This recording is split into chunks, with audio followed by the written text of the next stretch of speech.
नर जनन तंत्र में क्या क्या पढ़ रहे थे हम लोग?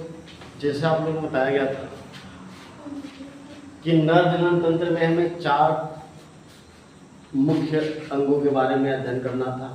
पहला था क्या? बेलशक, दूसरा था सहायक ग्रंथि, और दूसरा था सहायक नलिका, तीसरा था क्या? सहायक ग्रंथि, और उसके बाद से शिश्न। ये हमें 4 मुख्य जो है नर के, ये 4 मुख्य जनन अंग होते हैं, इसी का अध्ययन करना था। जिसमें वृषण के बारे में मैं पढ़ा दिया था। वृषण क्या है, वृषण की संरचना, और इसके बाद से जो है वृषण की संरचना के साथ साथ आप लोग और क्या देख लिए थे उसमें? वृषण की आंतरिक संरचना को भी आपने क्या कर लिया था? अध्ययन कर लिया था। यानी वृषण एकदम कंप्लीट कर दिया गया था। दूसरा सहायक नलिका, सहायक नलिका जो है ये भी हमने क्या कर लिया था? पढ़ लिया था। ठीक है ना? तो ये 2 चीजें हमारी क्या हो गई थी? कंप्लीट हो गई थी। अब आज तीसरा जो है हमें क्या पढ़ना है? सहायक ग्रंथि के बारे में पढ़ना है। यहाँ तक तो ये आप लोगों का कंप्लीट हो गया, ये दोनों कंप्लीट हो गया ना? तो अब हम शुरू करते हैं जो आज आपका तीसरा जो है नर जनन अंग तंत्र का जो है, जो तीसरा अंग है वो क्या है? सहायक ग्रंथि। देखते हैं सहायक ग्रंथि क्या होती है। आप ये देख रहे हो, ये संरचना है आपकी। इसमें देख रहे हो आपको 3 चीजें दिखाई दे रही हैं।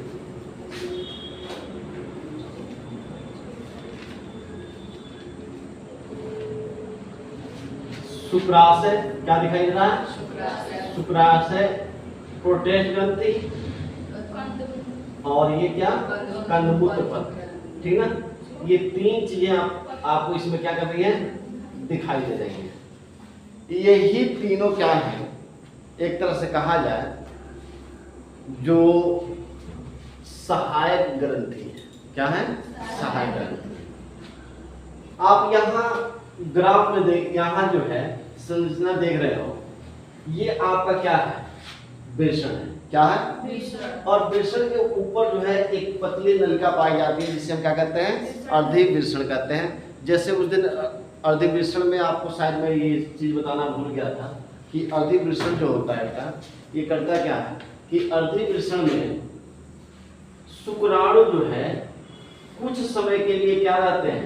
स्टोर रहते हैं। क्या रहते हैं? स्टोर रहते हैं। इस चीज को आप देख रहे हो, इस वृषण से जो है एक नलिका निकला हुआ है। कौन सा निकला हुआ है? नलिका। इस नलिका को हम क्या कहते हैं? शुक्रवाहक नलिका कहते हैं। क्या करते हैं? शुक्रवाहक नलिका कहते हैं। ये क्या करता है? शुक्राणुओं को लेकर कहाँ चला आता है? कहाँ लेके आता है? शुक्राशय में लेके आता है। देख रहे हो, ये यहाँ से शुक्राणुओं को लेके चला। शुक्राणुओं को कौन लेके चला? कौन लेके चला? ये शुक्रवाहक लेके चला। कौन लेके चला? शुक्रवाहक। और इसको कहाँ लेके आ गया? शुक्राशय। ये देख रहे हो, ये जो तीनों ग्रंथियां हैं, यहां ध्यान देना बेटा, ये तीनों जो ग्रंथियां हैं, ये तीनों ग्रंथियां क्या करती हैं? एक प्रकार के तरल पदार्थ का स्राव करती है। क्या करती हैं? एक तरल पदार्थ का स्राव करती है। बताया जा रहा है कि ये जो संरचना दिखाई दे रही है, ये क्या है? आपका वृषण है, और वृषण से कौन जुड़ा हुआ है? शुक्रवाहक से जुड़ा हुआ है। और ये शुक्राणु को कहां लेके जा रहा है? ये देख रहे हो कहां लेके जा रहा है? शुक्राशय में। यहाँ पे 3 ग्रंथियों को, प्रमुख 3 ग्रंथियां इसकी हैं, शुक्राशय, प्रोटेस्ट ग्रंथि और क्या है? कंदमूत्र पथ ग्रंथि। ये तीनों क्या करती हैं? एक तरल पदार्थ का स्राव करती है। क्या करती हैं? एक तरल पदार्थ का स्राव करती है। ध्यान से सुनो, बताया जा रहा है कि ये जो तीनों ग्रंथियां हैं, कौन तीनों? शुक्राशय, प्रोटेस्ट ग्रंथि और कंदमूत्र पथ। ये तीनों मिलकर क्या करती हैं? एक तरल पदार्थ का स्राव करती हैं, जिस स्राव को हम क्या कहते हैं? शुक्रीय प्लाज्मा कहते हैं। क्या कहते हैं? शुक्रीय प्लाज्मा कहते हैं।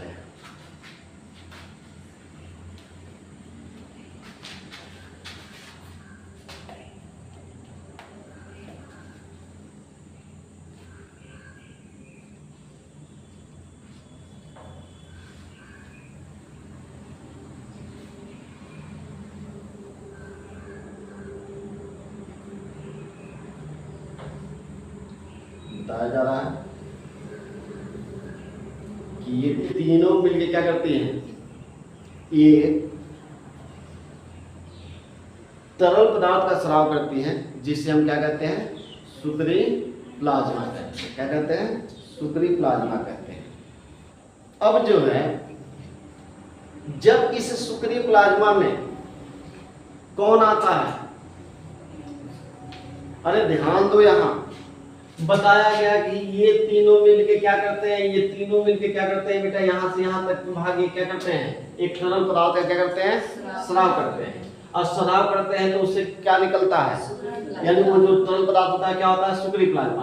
अब इधर से शुक्राणु आया तो उसी तरल पदार्थ में मिलेगा ना, किसमें मिलेगा, कौन सा तरल पदार्थ में, जो शुक्रीय प्लाज्मा है इसमें आकर कौन मिल जाएगा, शुक्राणु।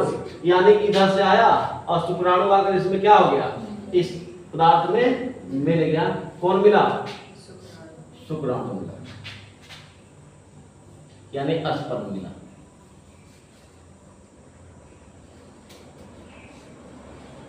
जब ये मिल जाता है तो इससे क्या बनता है, सीमन का निर्माण होता है। किसका निर्माण होता है, सीमन, यानी वीर्य का निर्माण होता है।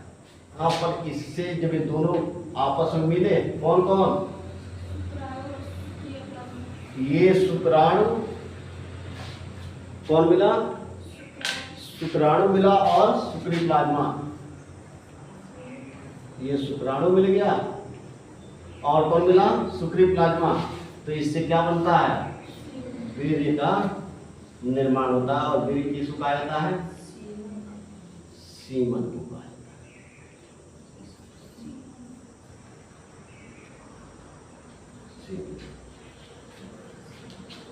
अभी तक तो मैं बता रहा था, क्या बता रहा था, शुक्राणु का निर्माण होता है।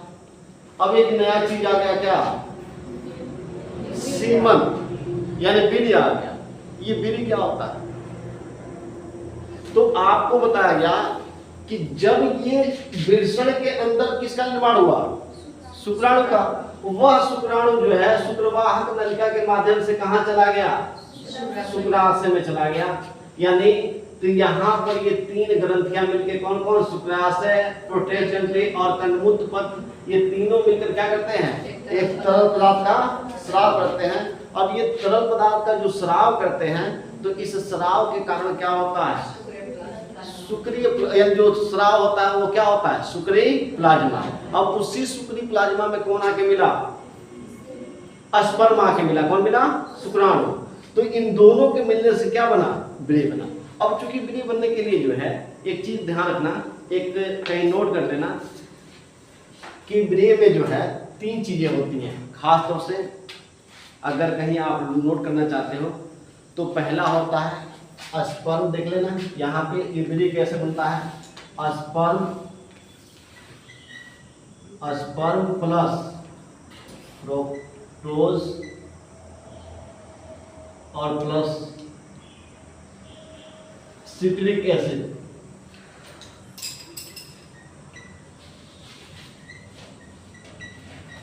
सिट्रिक एसिड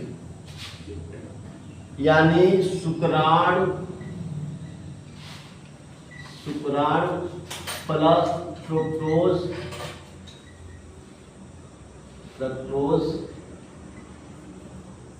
और प्लस क्या मिला, सिट्रिक एसिड।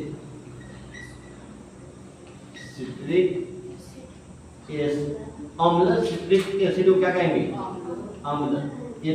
इतना मिलता है तो क्या बनता है, वीर्य का निर्माण होता है। अब मैं बताऊंगा, यानी निश्चित रूप से शुक्राणु को आप समझ रहे हो कहां से आ रहा है, कहां से आ रहा है, कहां से शुक्राणु आया, अरे मिश्रण से आया, कहां से आया? तो ये फ्रुक्टोज और सिट्रिक एसिड अम्ल कहां से मिलेगा?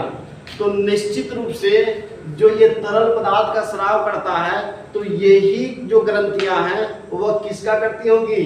फ्रुक्टोज और सिट्रिक एसिड का क्या करती होंगी? स्राव करती होंगी। और ये फ्रुक्टोज जो है, यहां देखो, फ्रुक्टोज और सिट्रिक अम्ल ये दोनों क्या करता है? इनको पोषण, यानी जो स्पर्म होता है उसको पोषण प्रदान करते हैं। क्या करते हैं? पोषण प्रदान करते हैं। और उसी पोषण की वजह से ये क्या होते हैं? शक्तिशाली होते हैं, यानी गतिशील होते हैं। उसी की वजह से इनमें क्या आती है? गति का। बात समझ में आई? और जब तक शुक्राणु, इधर ध्यान दो, आप पहले समझो बेटा, पहले इस चीज को जो मैं बता रहा हूँ उसको ध्यान से समझो, क्योंकि मैं जो बता रहा हूँ थोड़ा सा किताब से हट के बता रहा हूँ। आपके किताब में जो है इतना विधिवत नहीं दिया है, लेकिन आपके दिमाग में एक सवाल कभी कहीं क्वेश्चन आ जाए कि मान लेते हैं ये ब्री जो है कि ये कैसे जो है, इसका पोषण कहाँ से मिलता होगा? क्योंकि वो एक प्रकार का क्या है? शुक्राणु क्या है? कोशिका है। शुक्राणु क्या है? कोशिका है। और कोशिकाओं को किसकी आवश्यकता होती है? पोषण की आवश्यकता होती है, भोजन की आवश्यकता होती है। तो ये भोजन जो है, ये फ्रुक्टोज क्या है? वो यानी ये दोनों मिलकर इसको क्या करते हैं? भोजन देने का काम करते हैं। और एक चीज ध्यान रखना, अगर शुक्राणु, अगर उसमें अम्ल की मात्रा मिल गई तो निश्चित रूप से शुक्राणु क्या हो जाएगा? नष्ट हो जाएगा। यानी उसकी प्रकृति कैसे होनी चाहिए? क्षारीय होनी चाहिए। अब यहाँ पर सिट्रिक अम्ल है, लेकिन फिर भी इसको ये क्या कर रहा है? पोषण दे रहा है। पहले हम इसको समझते हैं कि ये दोनों आते कहाँ से हैं, ठीक है ना? तो इसमें हम पहले किसके बारे में पढ़ेंगे? जो इनकी सहायक ग्रंथि, पहला क्या है? सहायक ग्रंथि पहला क्या है? शुक्राशय। यही तीन बताया गया ना। तो पहला हम किसको देखते हैं? शुक्राशय के बारे में पढ़ते हैं। किसको पढ़ते हैं? शुक्राशय। देखो बेटा, शुक्राशय क्या है? हम किसके बारे में अध्ययन करने जा रहे हैं? शुक्राशय।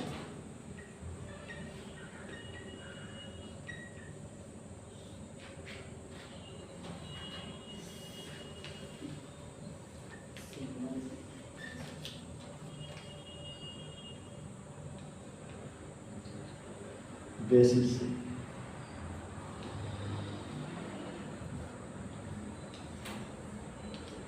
हम क्या करते हैं? इनको अध्ययन करते हैं। इसको पॉइंट वाइज करके हम पढ़ते हैं।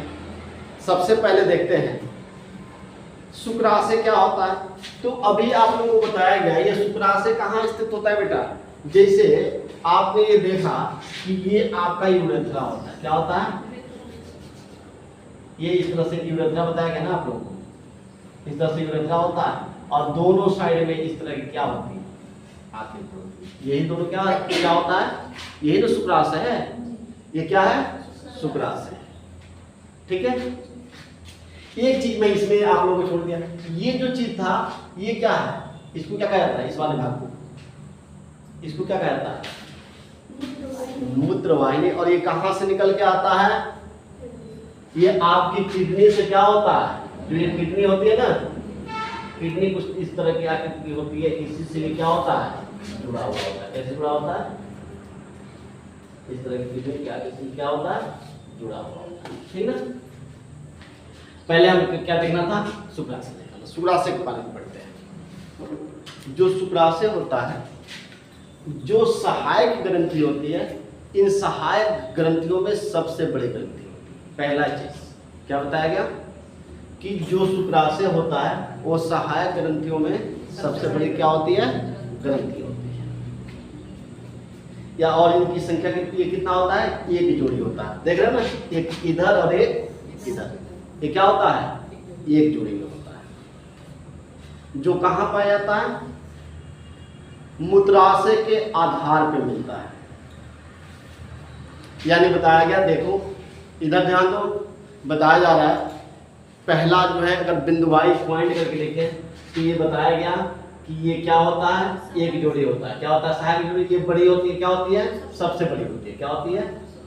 सबसे बड़ी होती है। और दूसरा क्या बताया गया इसमें? ये क्या होती है? एक जोड़ी होती है। और ये कहाँ पाई जाती है? मूत्राशय के आधार। यहां तक समझ में आ गया? यानी ये पहला पॉइंट आपको समझ में आ गया कि जो क्या होता है, शुक्राशय होता है, ये सहायक ग्रंथियों में सबसे बड़ी क्या होती है, ग्रंथि होती है। और ये क्या पाई जाती है, एक जोड़ी पाई जाती है। और ये कहाँ स्थिर होती है, मूत्राशय के आधार पर स्थित होती है। ठीक है, दूसरा पॉइंट इसमें देखते हैं। ये लगभग शुक्रीय प्लाज्मा के, अभी आपको बताया गया शुक्रीय प्लाज्मा, जो शुक्रीय प्लाज्मा ये लोग स्राव करते हैं ना, तो उस यानी शुक्रीय प्लाज्मा के 60% भाग बनाती है। कितना परसेंट भाग बनाती है? ये जो शुक्रीय प्लाज्मा है इसका 60% भाग कौन बनाती है? अकेले शुक्राशय बनाती है। कौन बनाती है? ये शुक्राशय क्या करती है? 60% भाग बनाती है। ये ध्यान रख लेना। यानी बताया जा रहा है जो शुक्रीय प्लाज्मा जो क्या होता है, क्या होता है, जो वो तरल पदार्थ को जो क्या करता है, निर्माण करता है, उसमें 60% भाग अकेले कौन बनाता है? उसका शुक्राशय। इनके जो तरल पदार्थ होते हैं बेटा, इनके जो तरल पदार्थ होते हैं, इसमें जो है बताया जा रहा है कि इसके जो तरल पदार्थ हैं, इस तरल पदार्थ में फ्रुक्टोज पाया जाता है। इनके तरल पदार्थ में क्या पाया जाता है? फ्रुक्टोज पाया जाता है।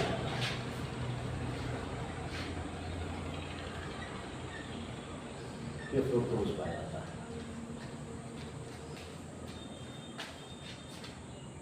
और ये फ्रुक्टोज क्या करता है? शुक्राणुओं को पोषण प्रदान करता है। मिल गया? तो देखो फ्रुक्टोज कहाँ मिला, कहाँ से बताया गया, ध्यान से सुनो, बताया गया, एक बार ध्यान सुन लो कि ये क्या करता है, जो ये शुक्रीय प्लाज्मा होता है, शुक्रीय प्लाज्मा के जो ये तरल पदार्थ का जो निर्माण करते हैं, यानी शुक्रीय प्लाज्मा को, उसका 60% कौन अकेले करता है? शुक्राशय करता है। और इस तरल पदार्थ में क्या पाया जाता है? फ्रुक्टोज पाया जाता है। क्या पाया जाता है? जो फ्रुक्टोज क्या करता है? किसको? शुक्राणुओं को पोषण करता है। ठीक है, तीसरा पॉइंट देखते हैं। इसमें जो है प्रोस्टाग्लैंडिन, यहां लिख देते हैं प्रोस्टाग्लैंडिन होता है। प्रोस्टाग्लैंडिन यानी देखो ये क्या करता है, इसके अंदर जो है, किसके अंदर, जो शुक्राशय है, जो ये तरल पदार्थ जो स्राव करता है, इसके अंदर एक हार्मोन्स पाया जाता है। क्या पाया जाता है? हार्मोन्स।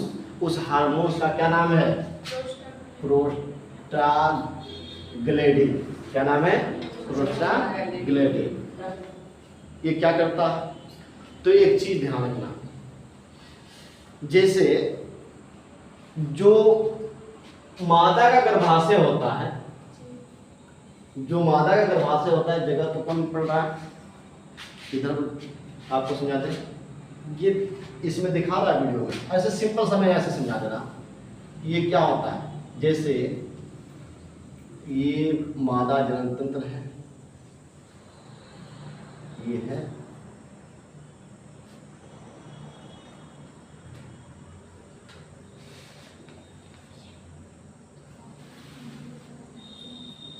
ये देख रहे हैं ना, ये जो मादा जनन तंत्र है बेटा, ये जानते हो जो यूट्रस है, ये कितने लेयर में बना होता है?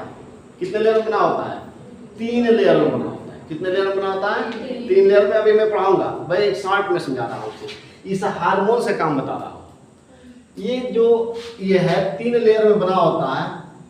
जो ये दूसरा वाला लेयर होता है, यानी इस मध्य वाले भाग, ये जो इस मध्य वाले भाग को क्या करता है, यानी जो गर्भाशय की मध्य वाली भित्ति होती है, एक ये हो गया, 2 ये 3 देख रहे हो ना, ये 3 लेयर में बना हुआ है। तो जो मध्य भित्ति है, इसके अंदर ये क्या करता है? संकुचन कराता है। क्या कराता है?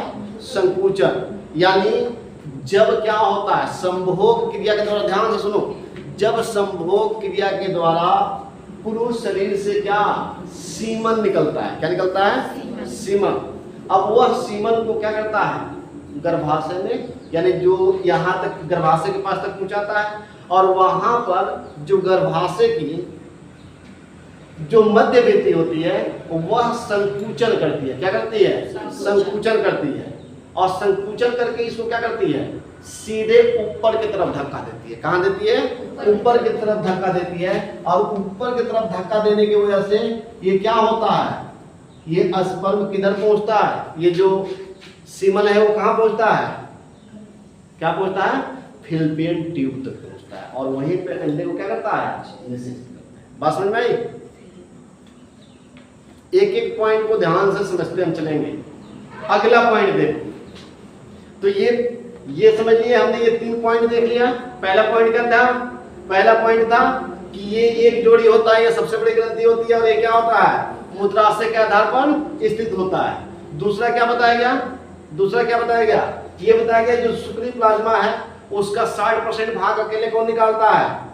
कौन निकालता है? शुक्राशय निकालता है। और तीसरा क्या बताया गया?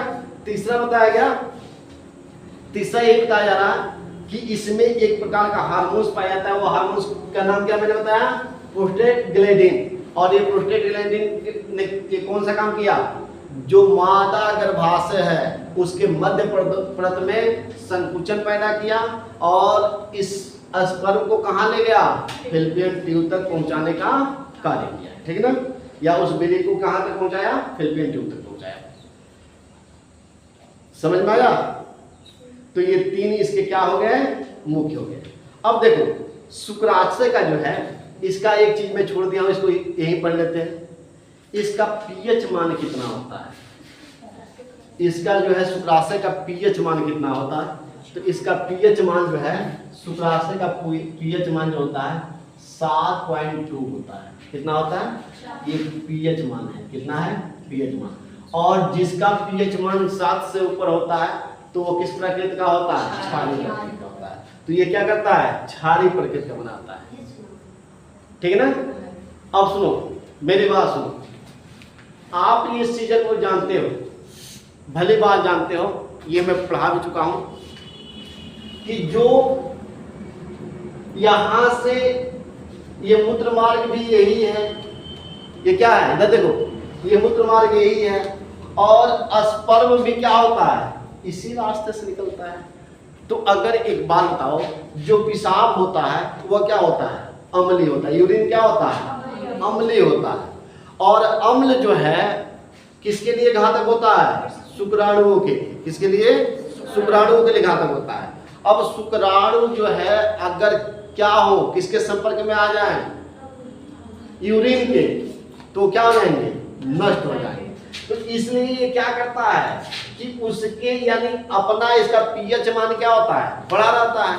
और ये क्या करता है? जब पेशाब कंप्लीट यहाँ से निकल जाता है तो ये यहाँ पे पीएच मान ज्यादा होता है, तो ये क्या कर देता है? इस नली को फिर जो है जब वहां से स्पर्म बाहर निकलता है तो वह यहाँ पे इसका पीएच मान क्या है? 17.2। अब ये क्या करता है? उससे क्षारीय बना देता है। यानी इस क्षारीय बनने की वजह से क्या होता है? जीवित होता है। ठीक है? ये पॉइंट समझ में आ गई?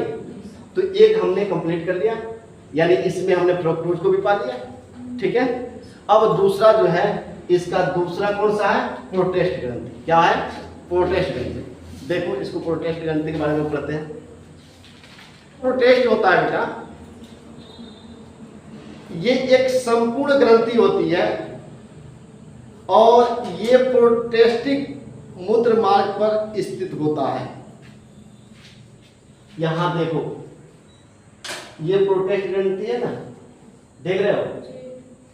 ये एक चीज ध्यान रखना, ये प्रोटेस्ट ग्रंथि जो है, अब ऐसा मत समझ लेना कि ये जोड़ी में, ये जोड़ी में दिखाई दे रहा है आपको? ये जोड़ी में नहीं है। वह क्या है? संपूर्ण जो है एक ही भाग। क्या है? तो इसको नोट कर सकते हो कि एक संपूर्ण ग्रंथि होती है। क्या होती है? ये प्रोस्टेटिक मूत्र मार्ग पर क्या होती है? स्थित होती है। ये किस पे होती है? प्रोस्टेटिक मूत्र मार्ग पर स्थित होती है।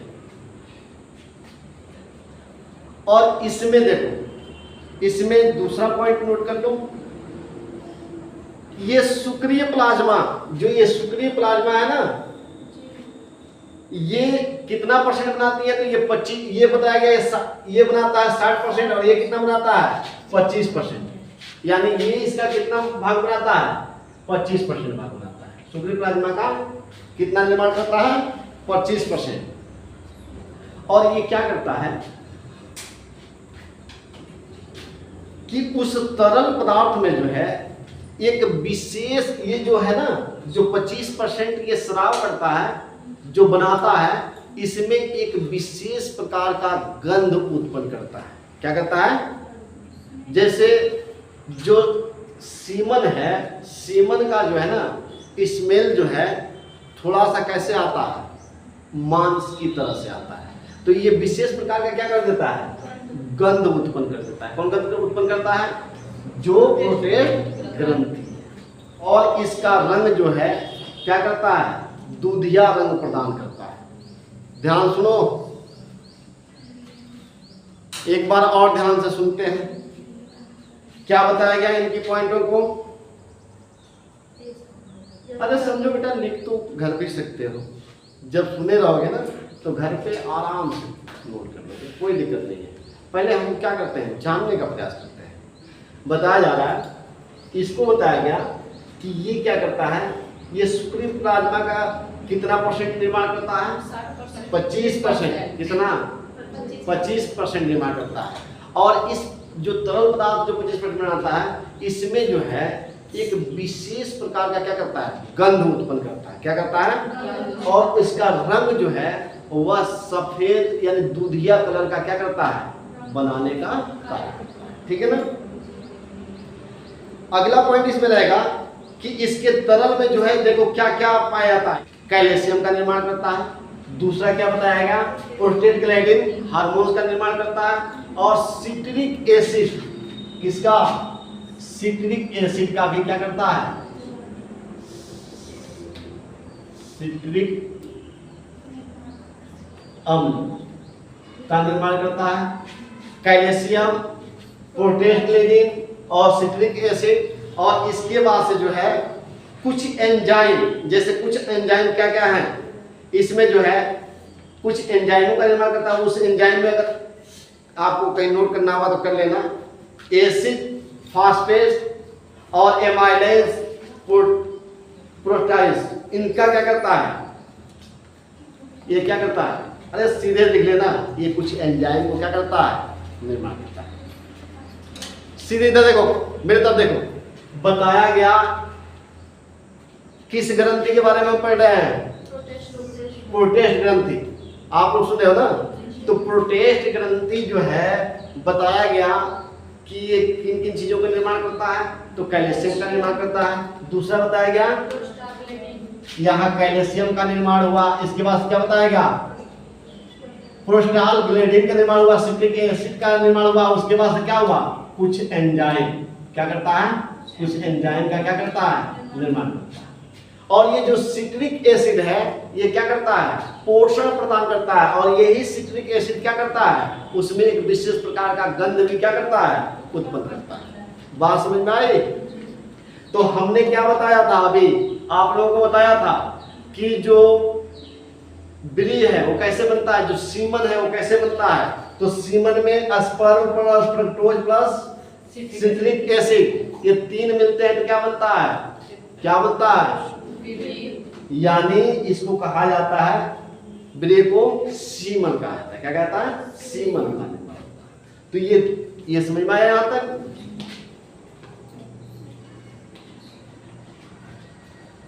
इस ग्रंथि के इन चीजों के स्राव के कारण जो है, जो शुक्राणु होते हैं वो क्या होते हैं, सक्रिय बनते हैं। क्या बनते हैं, इन्हीं स्रावों के कारण जो है जो शुक्राणु है क्या हो जाते हैं, सक्रिय हो जाते हैं। अब एक चीज ध्यान, एक चीज और इसमें बता देते हैं। जैसे मान लो ये आपके किताब में भी नहीं है, जो सीमन है, सीमन कैसा होता है, वह थक्का हो जाता है जमने की तरफ से, जैसे लगता है दही की तरह से जमा हुआ है, जो सीमन होता है यानी ब्री जो होता है। तो ये ब्री को थक्का बनाने का काम कौन करता है? तो इसमें से जानते हो शुक्राशय में से जो है एक क्लोटिंग फैक्टर निकलती है। क्या निकलती है? क्लोटिंग फैक्टर निकलती है जो ब्री को क्या कर देती है? थक्का बनाती है।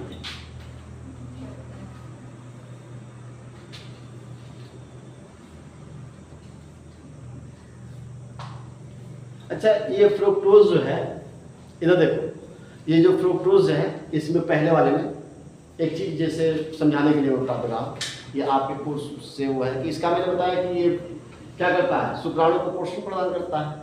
लेकिन इसका एक और भी कार्य है, जैसे महिला के जो जनन अंग है, जो मादा का जनन अंग है, उसमें जो है क्या नहीं पाया जाता है? फ्रुक्टोज नहीं पाया जाता है। ठीक ना?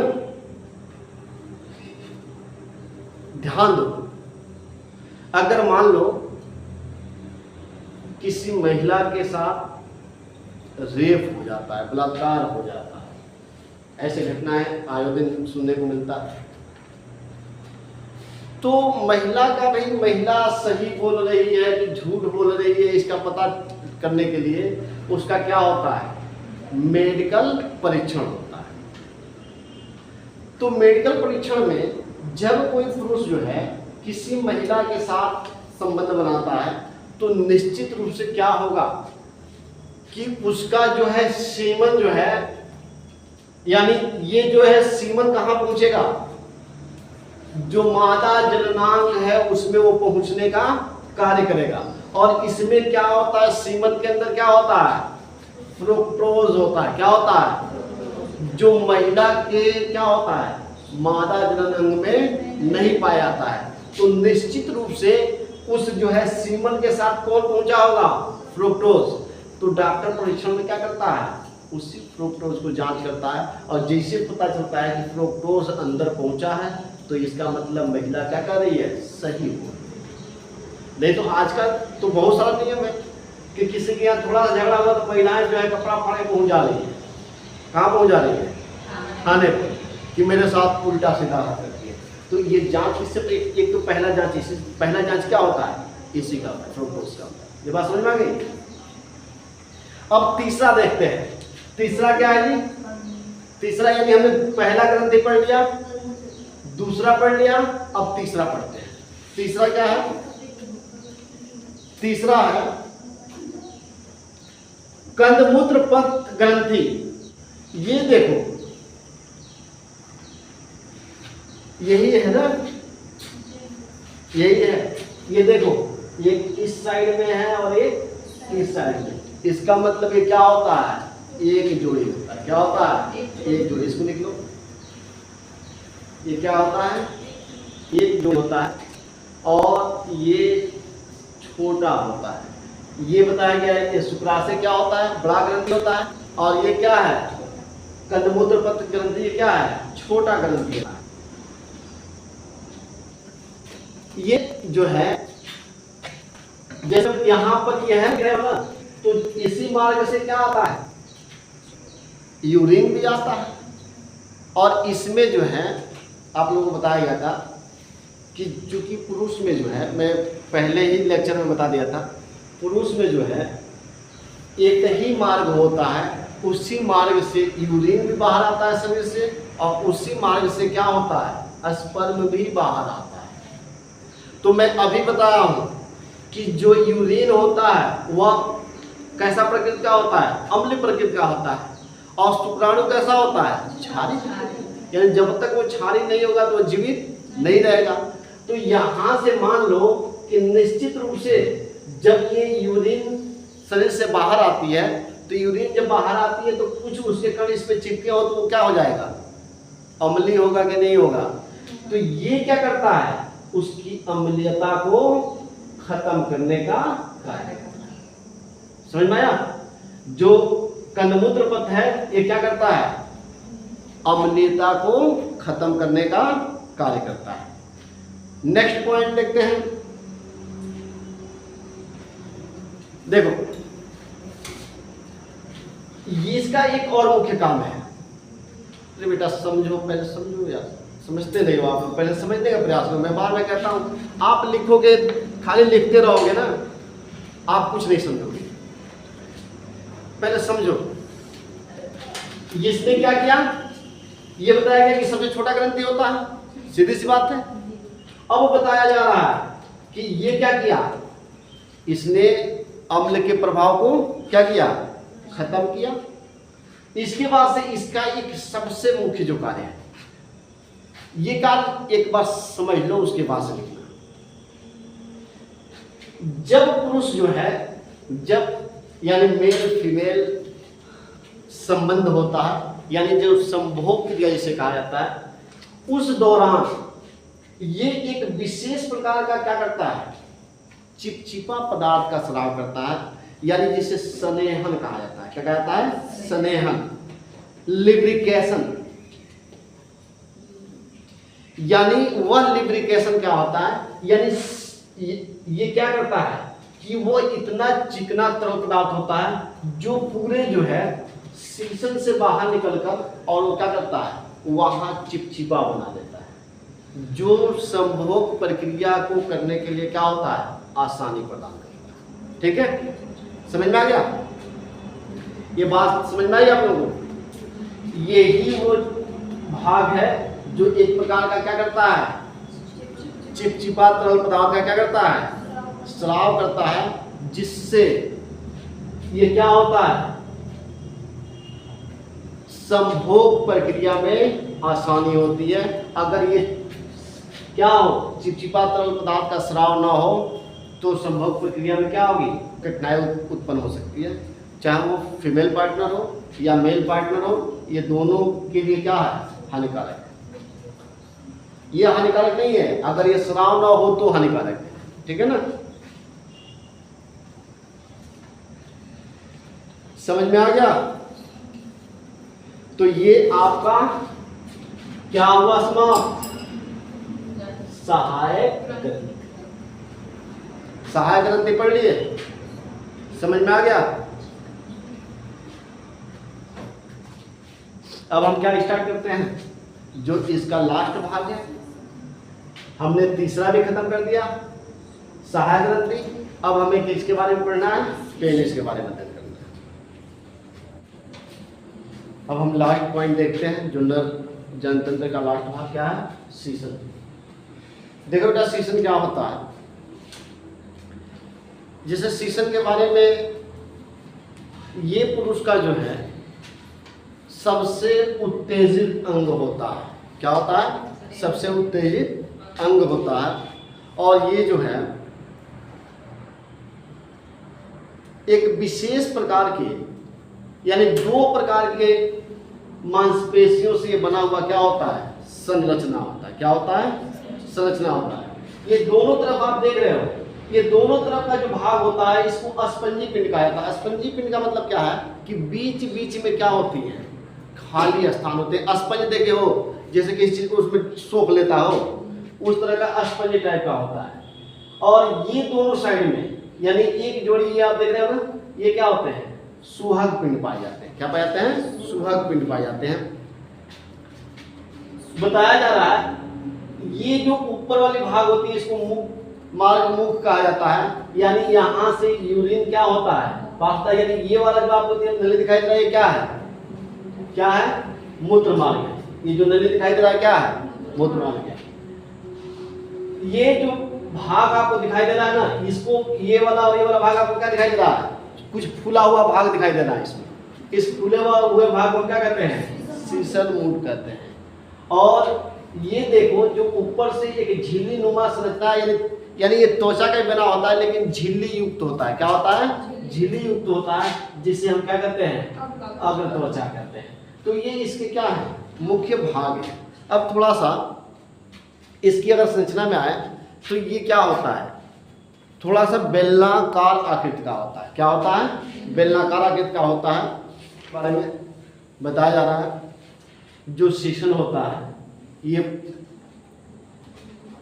पुरुष का जो है, जो जनन अंग है, उसमें ये क्या होता है, सहयोगी अंग होता है। क्या होता है, क्योंकि कई लोगों का ये अक्सर जो है दिमाग में रहता है कि पुरुष का जो है मुख्य जनन अंग कौन सा है? शीर्षण है। लेकिन शीर्षण मुख्य जनन अंग नहीं है, ये सहयोगी अंग होता है। ये दो कार्य करता है। पहले तो क्या करता है, एक तो ये यूरिन को शरीर से बाहर निकालने का काम करता है। दूसरा इसका कार्य क्या है कि यहां से स्पर्म को मादा जनन अंग तक पहुंचाने का कार्य करता है। हाँ, ये मैंने बताया कि ये बेलनाकार आकृति का होता है और इसमें जो है ये पुरुष का सबसे उत्तेजित अंग होता है। क्या होता है? उत्तेजित अंग होता है। अब कई बार लोगों के दिमाग में चलता है कि क्या ये उत्तेजित अंग है, यानी पहले इसकी जब तक जो है ये नॉर्मल पोजीशन में होता है तो इसकी आकृति क्या होती है? छोटी होती है। और ये संभोग प्रक्रिया के समय जो है इसकी आकृति क्या हो जाता है? बड़ा हो जाता है। और बड़ा आकृति होने का जो है रीजन जो है इसमें क्या होता है, जो ये आप देख रहे हो ना स्पंजी टाइप का, इसमें छोटे छोटे क्या होते हैं, यानी रक्त वाहिनियां पाई जाती हैं। और ये रक्त वाहिनियां क्या करती हैं? इसमें लाकर रक्त को क्या कर देती हैं? भर देती हैं। और रक्त भरने की वजह से ये क्या हो जाता है? इसकी आकृति बड़ी हो जाती है। और एक चीज और बता दें, जितना पुरुष के शरीर से ये बाहर दिखाई देता है उतना ही बाहर नहीं होता है, कुछ अंदर के तरफ भी ये दबाव होता है। और जब इसमें ब्लड की मात्रा क्या हो जाती है? बढ़ जाती है, तो ब्लड की मात्रा बढ़ने से इसका आकार क्या हो जाता है? अपने साइज से दुगुना क्या होता है? बड़ा हो जाता है। और वो जो शरीर का अंदर का भाग होता है वो भी क्या होता है? थोड़ा खींचकर बाहर चला जाता है। ठीक है ना? यहां तक समझ में आ गया? इसमें बताया गया जो अस्पंजी पिंड होता है इनकी संख्या कितनी होती है? अरे देख रहे हो यहां से यहां तक गोल गोल क्या है? एक ही है, ये दो नहीं होता है। क्या होता है? एक ही होता है, बेलनाकार होता है। चारों तरफ से एक परत में ये क्या होता है? ये अस्पंजी पिंड पाया जाता है। क्या पाया जाता है? अस्पंजी पिंड। लेकिन ये वाला भाग क्या है? एक जोड़ी है, क्योंकि ये अस्पंजी पिंड के इस साइड में एक लेफ्ट में है और एक क्या है? राइट में है। तो इनकी संख्या कितनी होती है? 2 होती है। और आपको बताया गया, एक चीज बताया गया कि जो ये पिंडें पाई जाती हैं, इन पिंडों के बीच में क्या होती हैं? रक्त नलिकाएं होती हैं। और ये रक्त नलिकाएं क्या करती हैं? शीर्षण को प्रचंड अवस्था में लाने का कार्य करती हैं। और कैसे लाती हैं? तो उसमें ब्लड को, जैसे जब आप जानते हो ना कि हमारे शरीर में हार्मोन्स का क्या होता है? स्राव होता है। और वह स्राव जो है सीधे हमारे दिमाग को क्या करता है? प्रभावित करता है। और जब प्रभावित करता है तो जब जो है मेल फीमेल क्या होते हैं? संपर्क में आते हैं, तो उनके अंदर एक्साइटमेंट क्या हो जाती है? उत्पन्न हो जाती है। और उसी एक्साइटमेंट के कारण तेजी से इसमें खून क्या होने लगता है? भरने लगता है। और खून भरने की वजह से ये क्या होता है? इसकी आकृति बड़ी हो जाती है। कई लोगों का सवाल रहता है कि क्या इसमें हड्डियां होती हैं? तो इसमें हड्डियां नहीं होती है। ये किसकी बनी होती है? मांसपेशियों की बनी होती है। किसकी बनी होती है? मांसपेशियों की बनी होती है। और ये इसको जो है प्रचंड रूप में आने का कारण कौन है? कौन है? रक्त है, ब्लड हो जाता है। फिर जो है कि सामान्य स्थिति जब आती है तो इसमें से ब्लड क्या होता है? फिर शरीर के अंदर चला जाता है। और अंदर जाने की वजह से ये फिर क्या होता है? अपना सामान्य स्थिति में आ जाता है। ठीक है? अब इनके भागों को आपको मैंने बता दिया कि शीर्षण का फुला हुआ भाग क्या कहलाता है? शीर्षण मुंड कहलाता है। ये जो फुला हुआ भाग होता है क्या कहलाता है? शीर्षण मुंड कहलाता है। अब पूरा शीर्षण जो है एक झिल्ली के आवरण से ढका होता है, जिसे अग्र त्वचा कहते हैं। क्या कहते हैं? अग्र त्वचा कहते हैं। तो ये हमारा क्या रहा? शीर्षण रहा। बहुत ज्यादा इसमें आपको अध्ययन नहीं करना था। तो अब लगभग हमारा क्या हुआ? नर जनन तंत्र क्या हो गया? समाप्त हो गया। एक चीज इसमें हम अगर कंप्लीट कर लें वो क्या है? शुक्राणु की संरचना। तो इसको खत्म कर दें, शुक्राणु की संरचना को। शुक्राणु की संरचना पढ़ लो, उसके बाद से आज इसको खत्म कर